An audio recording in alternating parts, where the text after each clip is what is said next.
নমস্কার, আমি তরুণ ঘোষ। প্রথমে কি হলো?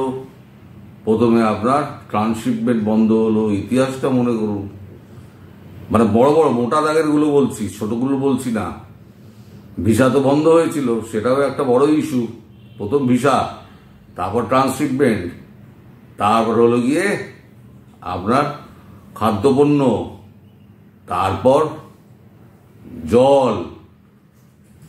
সরকারিভাবে কিছু জানানো হয়নি, কিন্তু ওই 26শে মার্চের পর এগ্রিমেন্টটা রিনিউ হবে না।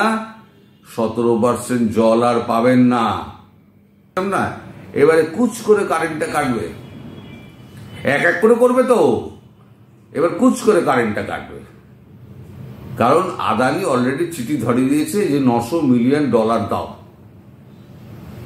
তোমরা প্রতি মাসে 90 থেকে 100 মিলিয়ন ডলার দিচ্ছ, কিন্তু তাতে আমার বকেয়া যেটা হচ্ছে সেই বকেয়া কিন্তু শোধ হচ্ছে না।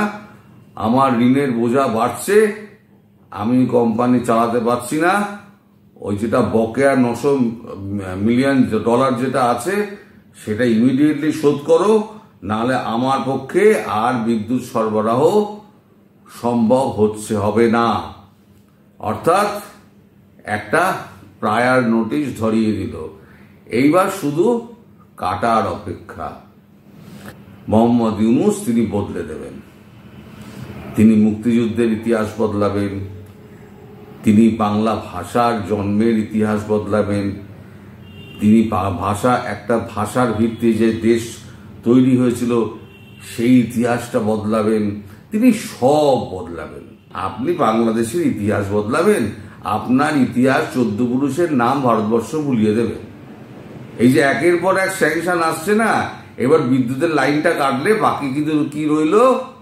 খাদ্য বন্ধ হলো, জল বন্ধ হলো, ভিসা বন্ধ হলো, বিদ্যুৎ বন্ধ হবে, তারপরে আপনার আকাশপথটা বন্ধ হবে, তারপর টপকাবে, যে কোনো দিন টপকাবে বলতে কি বলুন তো?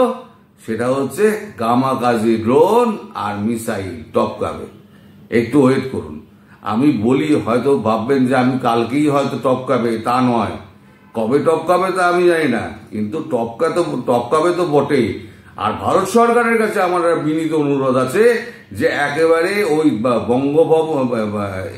যমুনার কাছাকাছি 100 মিটারের মধ্যে 4টে কামাকাজি চারটে করে ফাটিয়ে দাও।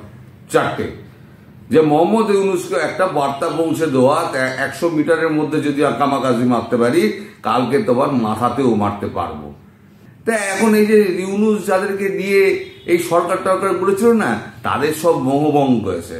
এই তাদের যে মোহভঙ্গ হয়েছে, এবার তারা একে একে সব সরে যাচ্ছে। সাম্প্রতিককালে একটি মেয়ে, তার নাম হচ্ছে উমামা ফাতেমা, সেও সরে দাঁড়িয়েছে। সে আবার একটা ভয়ঙ্কর পোস্ট দিয়েছে ফেসবুকে। একটা ভয়ঙ্কর পোস্ট দিয়ে সে লিখেছে, আমি না, শুধু আমি না, অনেক ছাত্ররা পরিবর্তনের স্বপ্ন নিয়ে প্ল্যাটফর্মের সাথে যুক্ত হয়েছিল। সবার সাথে শুধু ছলনা হয়েছে। যারা আমাকে কষ্ট দিয়েছে, আমার সাথে নোংরামি করেছে, এতগুলো মাস অভ্যুত্থানকে বাজার দরে কেনাবেচা করেছে, তাদের আমি কখনো ক্ষমা করব না। আমি রুহের ভেতর থেকে বদদোয়া দিচ্ছি এই মুনাফেকদের।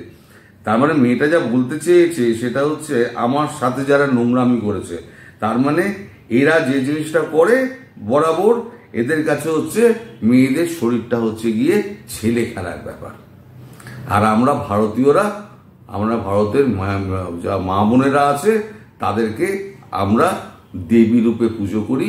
সেটাই হচ্ছে বাংলাদেশিদের সঙ্গে, মুমিনদের সঙ্গে, বাংলাদেশ সব নয়, বাংলাদেশি মুমিনদের সঙ্গে আমাদের পার্থক্য।